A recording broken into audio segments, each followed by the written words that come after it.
Thank you, Dr. Riley. I have to tell you that Dr. Riley is one of many on my payroll. I have a very intricate and large bribery net. But thank you, Kate. Thank you for the kind words, but mostly thank you for your friendship over these years.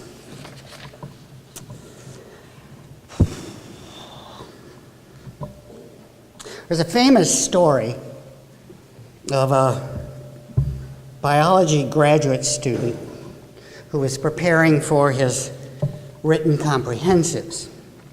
And he'd studied with a professor who was an expert on cattle and on flies. And as many graduate students, when they're faced with their comprehensives, they soon learn, I'm running out of time, I'm going to have to pick. So he decides he's going to study everything he knows on flies. He gets the first question.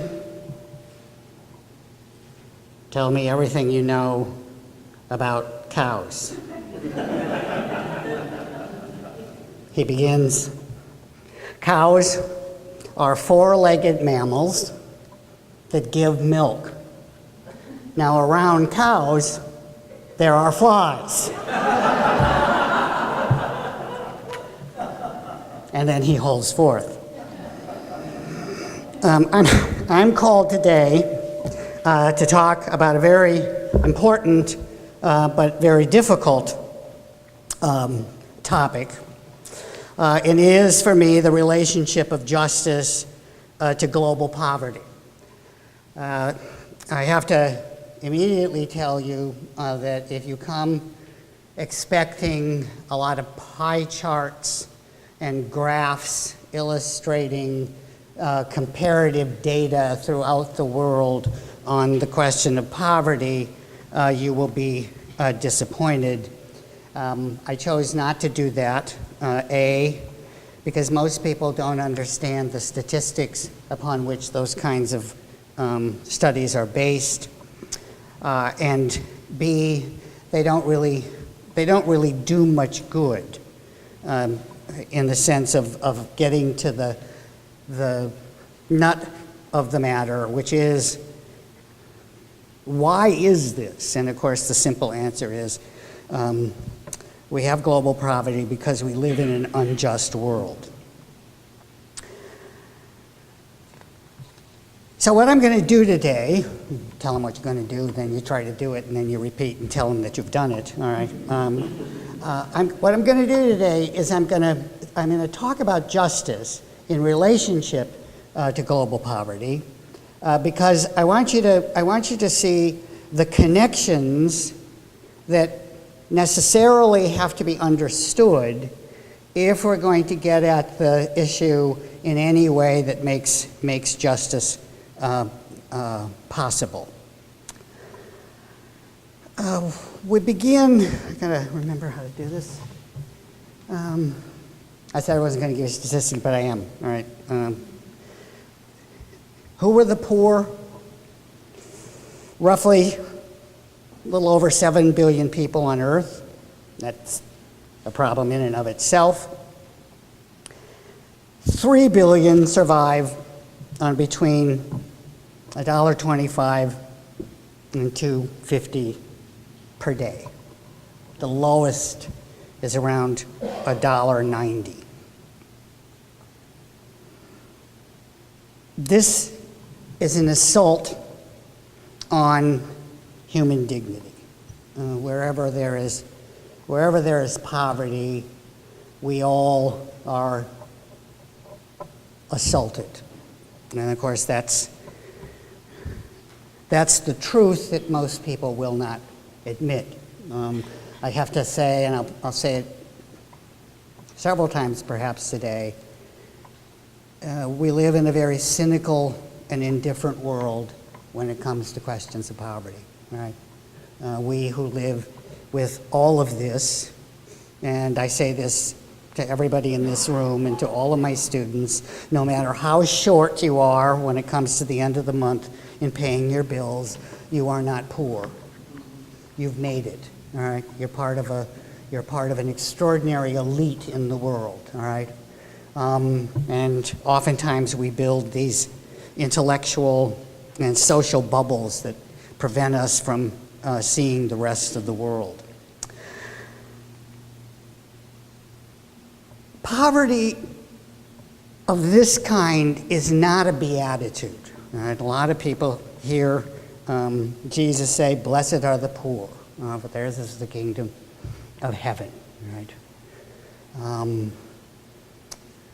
Chesterton famously said that when people first heard Jesus say that it is easier for a camel to pass through the eye of a needle than for a rich man to enter heaven, immediately work had been began on genetic ways to make smaller camels and bigger needles. Right?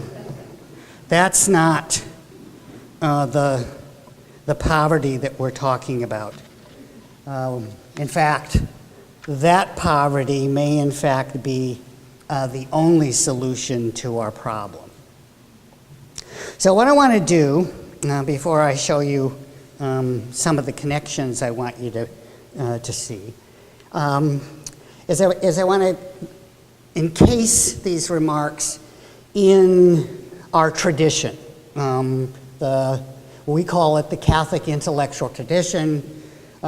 We call it the social teaching of the church, but it's an idea that really transcends the three great Western religions of Judaism, Christianity, and Islam.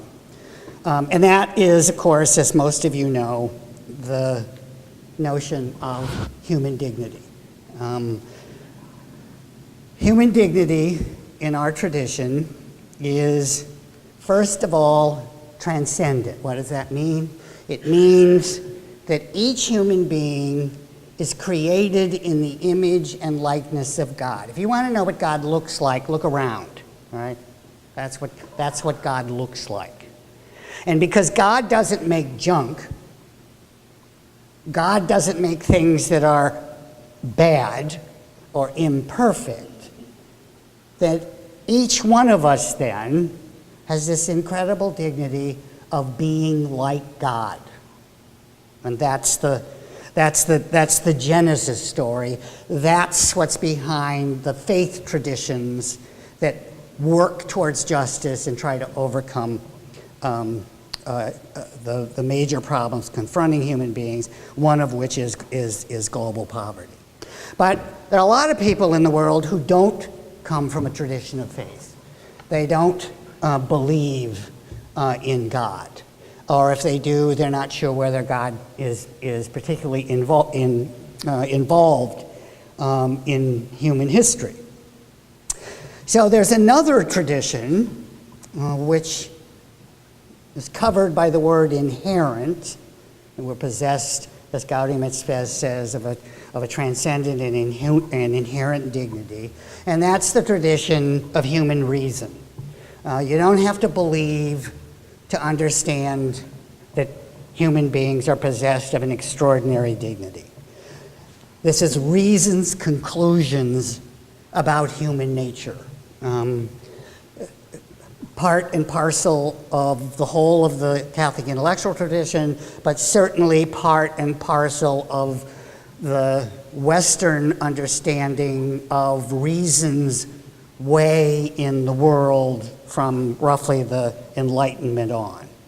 And then in our own tradition, in our own neck of the woods, Americans are committed to a notion that human dignity is encased in basic natural and inalienable rights, which as the Declaration of Independence, as all of you know, talk about as the right to life, the right to liberty, and the right to the pursuit of happiness, which is Jefferson's way of trying to talk about those things proper to human beings, or what a lot of people think of as property properly construed. But since 1776 was a time when the notion of property was undergoing a fundamental change, and you don't want me to get started on that, all right? But the point is that behind this notion that global poverty is an assault on human dignity is this faith and reason tradition that leads to the notion of natural rights, and from there to the whole movement towards human rights, which begins really in earnest after the Second World War. So that's the background for what I want to say about justice, because you're not going to be able to fix the problem of global poverty by looking at charts and graphs and comparative data. All of that, of course, is important. It's all important when you set out to do the bit that you're going to do. And as we all know, change is bit by bit by bit. It's not revolutionary, although a lot of people don't get that message. So since this is a lecture in a series devoted to the question of justice as it pertains to the way we educate students here at Ohio Dominican, we begin with the human person, we then proceed to the common good, then to the question of justice, and then finally to the question of truth. And in those 4 years, we hope that students come to a mature moral understanding of who they are and what their relationships are to others. So I want to begin, since all wisdom begins by naming things correctly, with some definitions. Because oftentimes when we start talking about things like global poverty or world peace or any of the things that we see magnified before us, we fall apart because we're not working from the same definition. So in our tradition, justice involves the right relationship we have first to ourselves, then to others, and then to God and God's creation, all right? So the key here is right relationship. It implies that there are wrong relationships. Now, usually, and certainly in the tradition of political philosophy that I know something about, we talk about justice particularly in the context of the right relationship we have to others, right? But of course, you can't get there if you're not just to yourself, right? And you can't be just to yourself unless you understand fundamentally who you are. Certainly, our relationship to others is the very core of justice. And then all of this is related to the source of justice itself, the source of truth itself, and that's the word God and the mystery that word suggests. Absent these relationships, justice fails. So you can't talk about just a part of it. You can't understand it just a part of it. Now, you might think I'm getting way too detailed, but there is also a basic misunderstanding of justice in terms of its kinds, all right? And basically, there are 3 kinds of justice. We usually understand the first, what's usually called arithmetic justice. That's 1 for 1. If I buy your car, I got to give you the money, you got to give me the title, right? If I borrow $10 from you and say I promise to pay it back next Thursday I got to come up with $10. That's basic arithmetic justice, all right? And we're all well aware of that, and so we skip into the world thinking that somehow we've got we've got the nub of the problem. But that's just not so. This word contributive is a new word attached to an aspect of justice. Computative is sometimes used. But this is the kind of justice that deals with the relationships or the responsibility we have to others in terms of what we around here call the common good, or what other people recognize as somehow civil society, all right? That is, we have obligations and duties and rights in relationship to collective well-being. Examples: fair taxes. It's not unjust for the government to tax you, although the tax code may be woefully unjust, all right? It's not unjust for the nation to expect you to defend it. It's not unjust for the police to expect you to obey the law. Those are all elements of justice more broadly construed. And then we get to the hard stuff. We get to distributive justice. And that's the one that's least understood, but the one that's most important when we think about the solutions to the problem of global poverty. Distributive justice pertains to the allocations of goods and services, rewards and punishments within a society. Sometimes, when we talk about social justice, we're talking about distributive justice. And the example I use with my students to help them see this is the welfare net. Right? Why do we owe something to people who, because of their own irresponsibilities, have fallen on hard times? And the answer to that is, we don't want to live in a society where we let any human being fall below a human level, right? And that applies to both the good and the bad, the beautiful and the ugly, right? So we have obligations in justice to attend to the well-being of everyone, and that's the difficulty, and that's where a lot of people get into a lot of disagreement, and it's one of the things that marks the discord that passes as discussion of matters such as this. So if you understand that's in general what we mean by justice, then the question is it possible?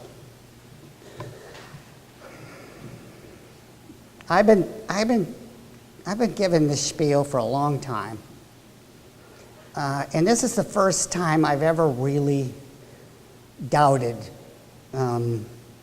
whether or not the truth is ever going to take root. I'm really disturbed by the cynicism and the indifference of many, but particularly the cynicism and the indifference of the younger generation. There are a lot of ways to explain that, but it's a dangerous condition that we're in. I told somebody earlier in a different context that on my tombstone, I want the words, "A pessimist who hoped." Because pessimism, which is sort of an awareness that human evil is alive in the world and that human beings haven't been particularly adept at dealing with it, in a sense, is a kind of realistic view of the world. But hope is not optimism. Hope is the virtue that connects faith to love. Right? Without it, there's no promise and there's no tomorrow.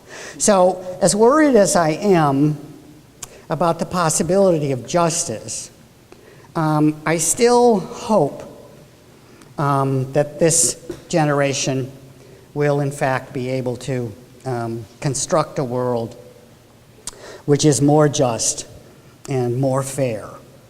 So the answer to the question of whether justice is possible, right, to me, and this is the heart of what I want to say to you today, depends on understanding some essential connections, the connections that construct our world and define the human condition. I thought about playing with whether I should bring each one should fade in independently, right? And I rejected that idea because I don't want to presume in any way that you can think of these as unconnected, right? You can't, right? Even though academics organize the world in terms of majors, and then really do believe that that's the way reality is structured, right?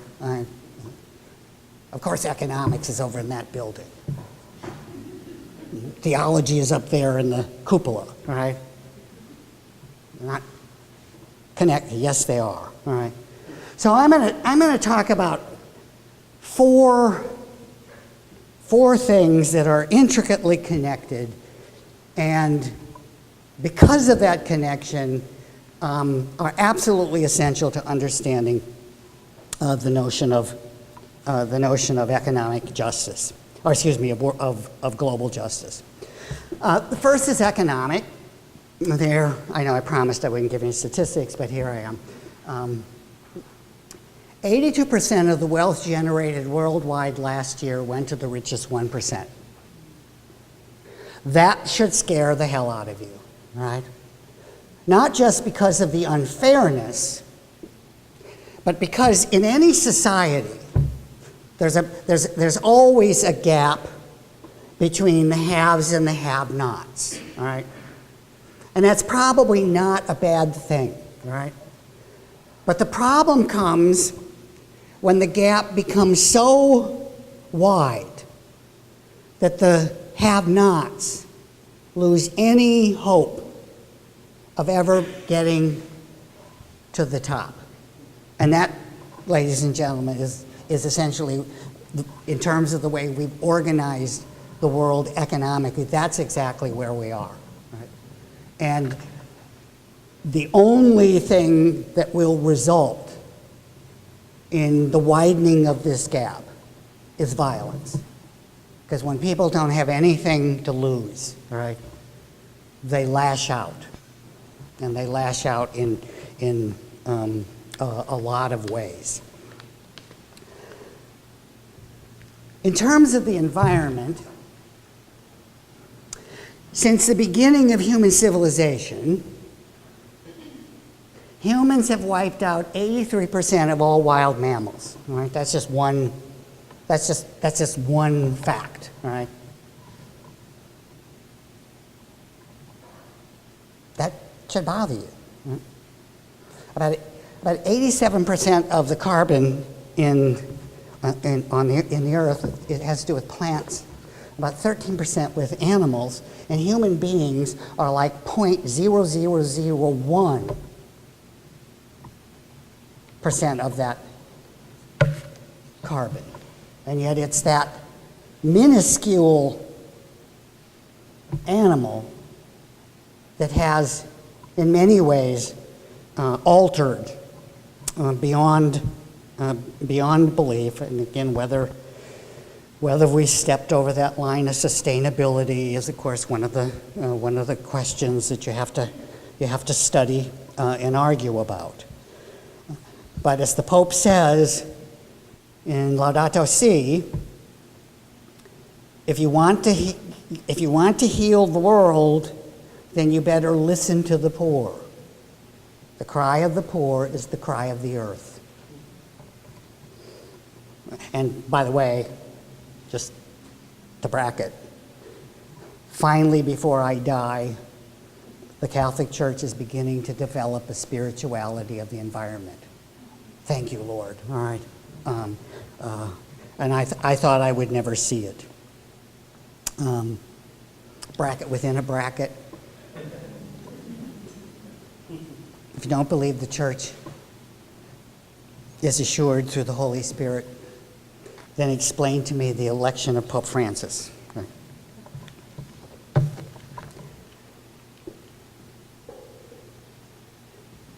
I'm a political scientist, so you can get two sets of facts, right? The wealthiest nation in the world, i.e. us, has the highest incarceration rates, one of the lowest voter registration rates, one of the worst rates of intergenerational social mobility than all other nations, right? This is a political sickness. This is, if you believe in democratic institutions, this is a horror. Because without political will, without political collective effort, you're not going to be able to do anything in the face of world poverty or world peace or anything else. And this is the one that most astounds me. In the 20th century, 38 million men and women died in war. 169 million died as a result of their own government's persecutions. That's a consequence of an extraordinarily dysfunctional political world. Whatever you think about what's going on in the United States government today, it did not start the year before last. This is the consequence of a decline in politics in our own country, and it has repercussions throughout the world. And finally, what I've called here the moral element that's part of the very structure of the world, which we find so poor in so many ways, has to do with the question of the human heart. We're going to be judged, I think, by how we answer two questions. One is the question of Cain to God after he had killed his brother. Am I my brother's keeper? And of course, in the tradition of the three great Western world religions, the answer, of course, is yes. You are the keeper of your brothers and your sisters. What is the greatest law in the Christian dispensation? To love God with your whole heart, your whole soul, and your whole being, and your neighbor as yourself. That's not two laws, that's one law. You can't get to heaven if you don't love your neighbor. Can you get to heaven if you don't help your neighbor? Who's your neighbor? The second question by which we're going to be judged in terms of our answer is the question of Jesus to Judas upon his arrest, when Judas betrayed Jesus with a kiss. It's an emblem of love. Judas betrayed his Lord and Savior. And Jesus says, "Whither have you come? Why are you here, Judas?"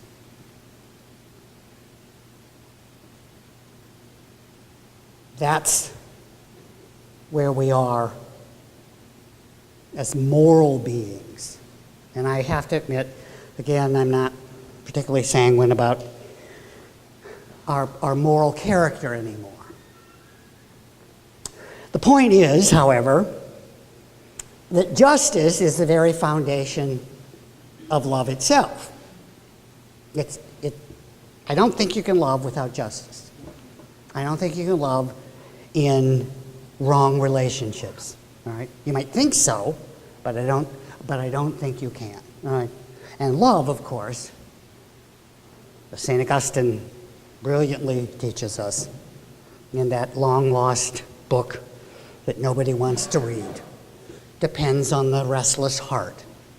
Now, most people think the restless heart is about the weakness of human beings, and they're just not going to make it. Our hearts are restless until they rest in thee, Augustine begins, all right? And if you read that book carefully, what you discover is that the restless heart is the way God gets us back. Everybody wants to be more, to have more, to do more. And the imbalance in the way resources are distributed in the world gets in the way of a whole lot of people who can't be more, have more, or do more. I'm going to go to Book 10, and the dialogue between Augustine and Monica on what might it mean to rest in the Lord. And they imagine moving from the earth into the spheres to the very edge of reality. And perhaps over that will be something like rest in the Lord. Now, what's that got to do with where we are in terms of world poverty?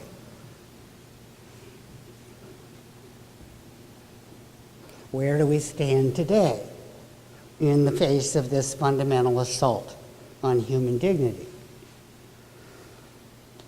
We're back in the orchard with St. Augustine.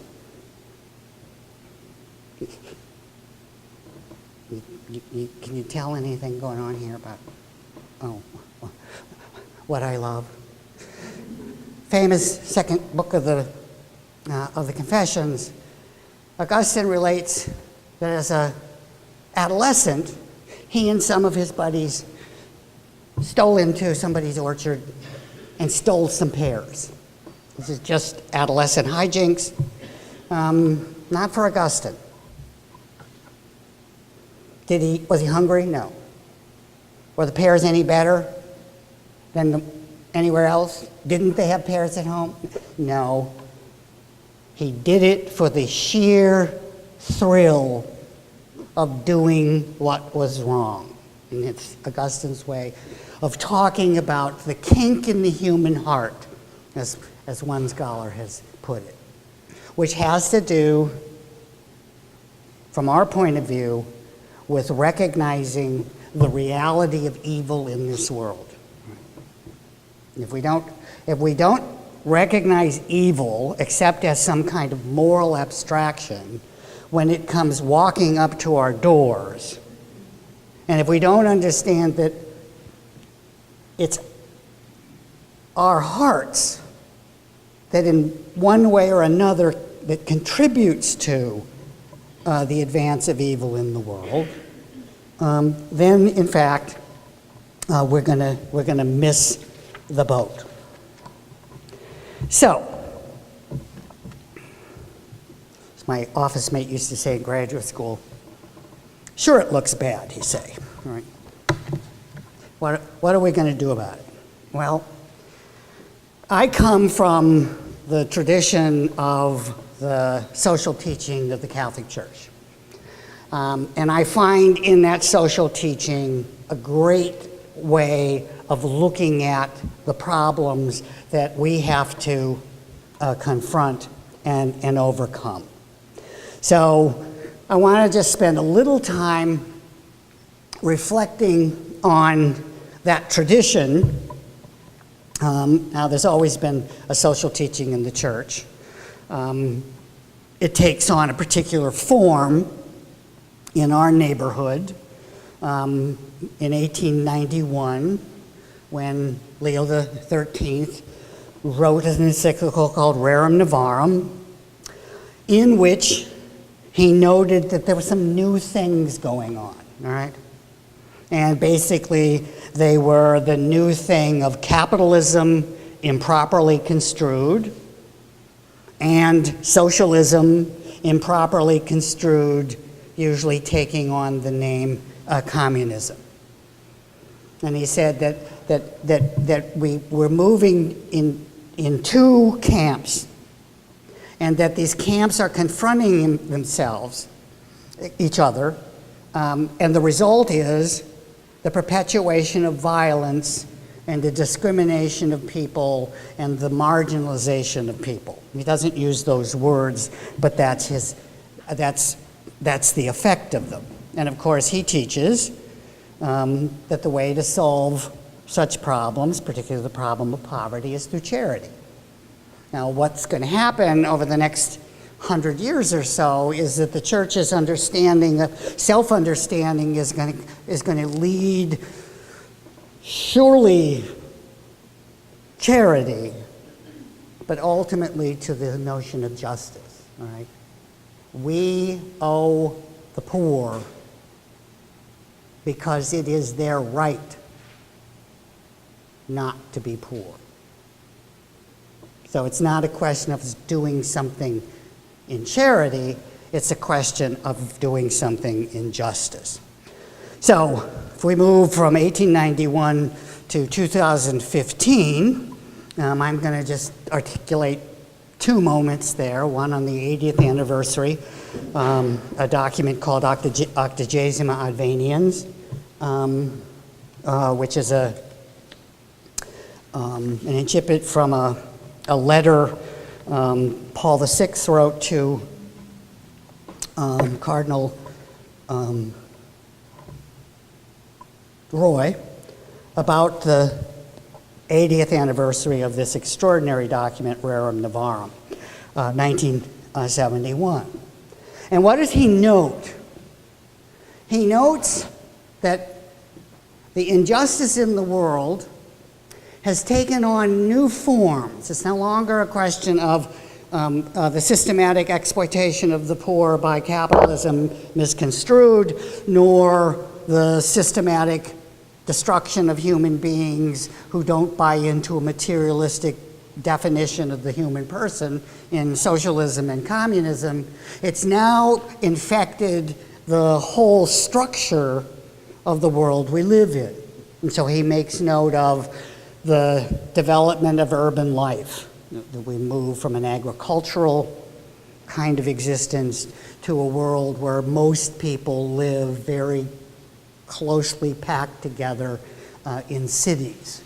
And they do that because of the industrial and the technological changes that have taken place as a result of industrialization and war over the last 80 years. Unemployment is still high in most places.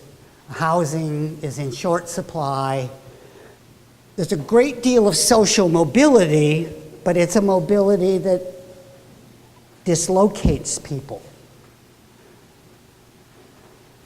People are still discriminated on the basis of gender and race. Labor is marginalized. And one of the great stories that's never told is the story of labor in the United States. You get up in the morning, well, you guys don't, but I do. You get a newspaper, there's a business section, right? Why isn't there a labor section? I come from an old labor family. No, that's enough. Okay. The exploitation of labor and making persons anonymous, not seeing them.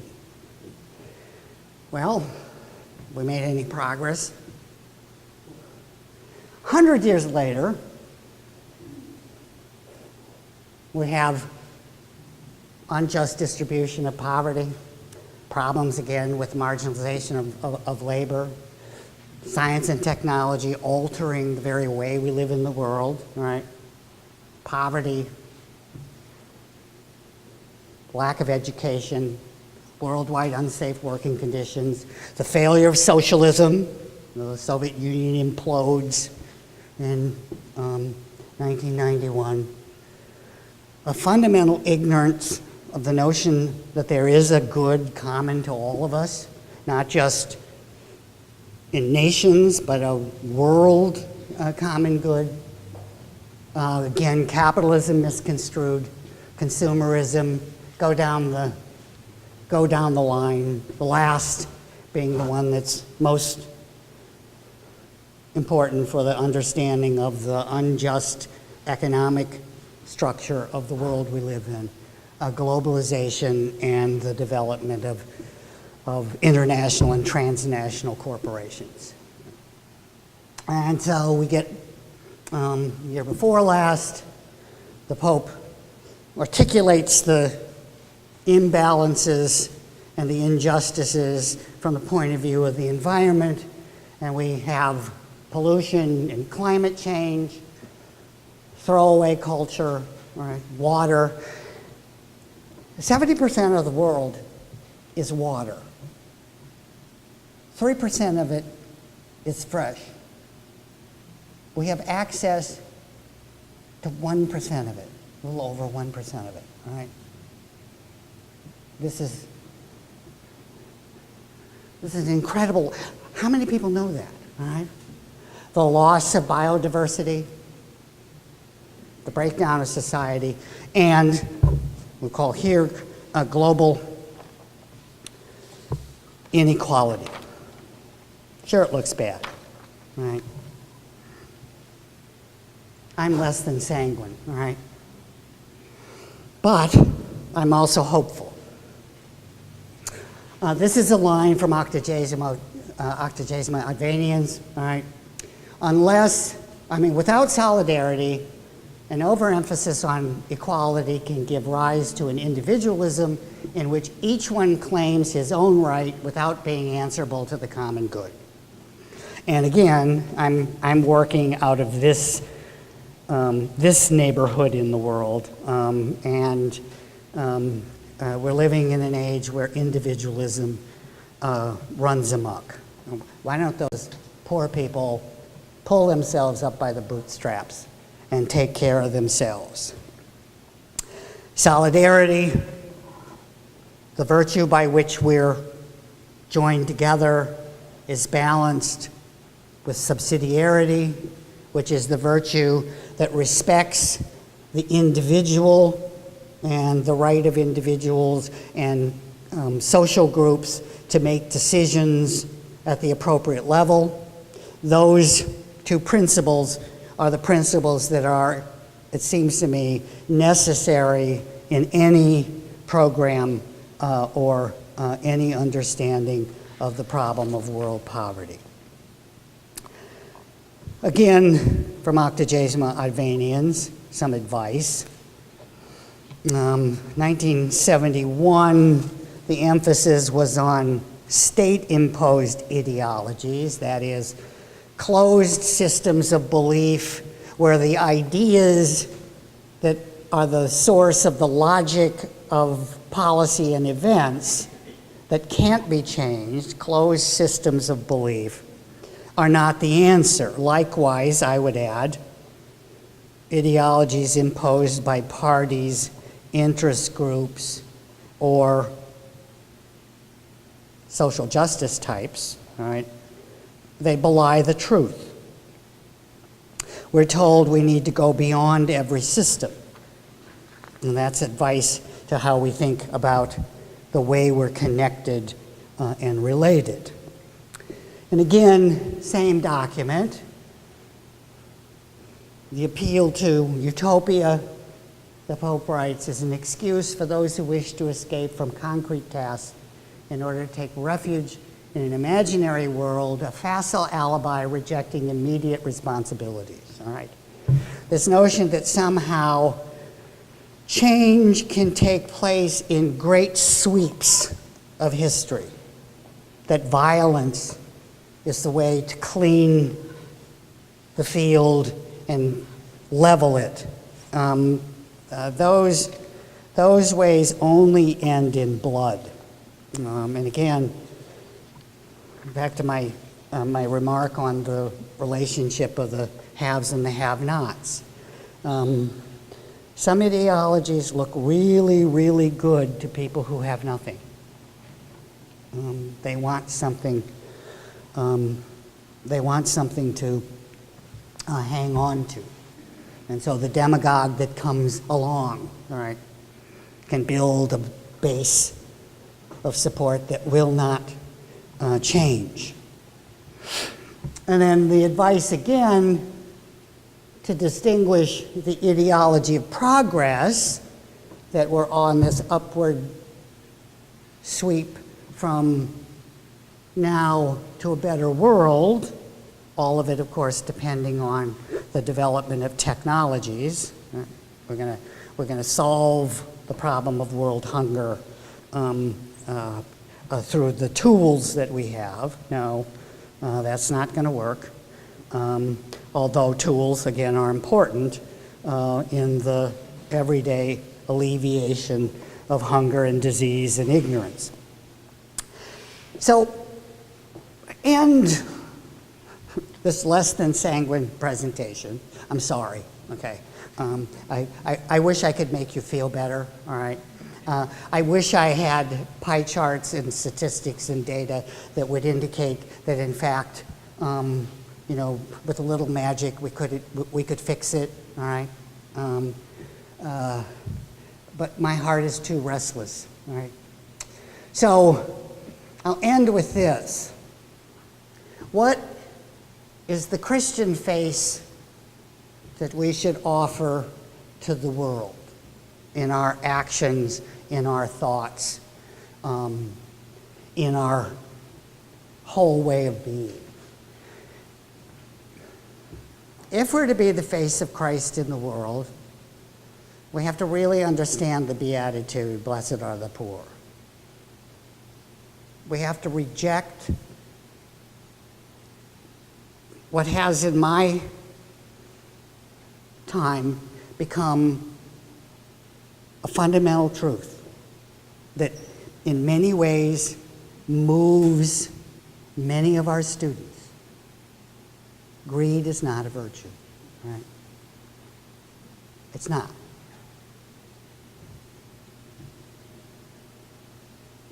And what job am I going to get from this major might be construed as part of the teaching of greed as a virtue. Violence can't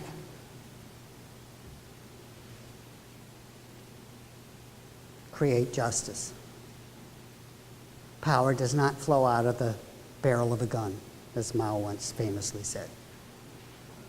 Power inheres in the ability of men and women to come together in a space where they make promises to act in certain ways. That's where power comes from. Power is always collective.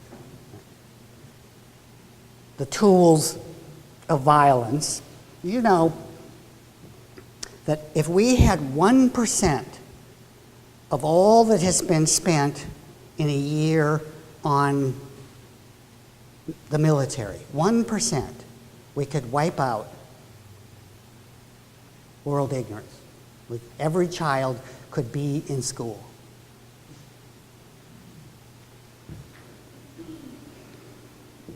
Liberation, true freedom, begins with an interior freedom, and it ends in transcendent love. I could teach a course on that line, all right? What does it mean to be interiorly free? Well, it goes back to that definition of justice. Who am I really? What is my heart? How does that heart relate rightly to others? And what are my relationships and my obligation to God and God's creation? This is one we should take very seriously because authority is often a disguise for power, and as Lord Acton famously said, by the way, there are only two truths that political science has discovered in its 2,500 years of existence, only two. One is Aristotle's, human beings are properly human when living in community, or social natures, and the other is Acton's famous line, power tends to corrupt and absolute power corrupts absolutely, all right? And if you don't understand that authority, no matter its kind, is a means to the end of a full human life and is always a matter of service, you want to know whether you're in the presence of real authority, measure whether that authority is serving. Other than that, authority is disguised power or violence. And then finally, to live well is not a matter of having, but a matter of being. What you have is not the same as who you are. So that's my exposition of the flies that dance around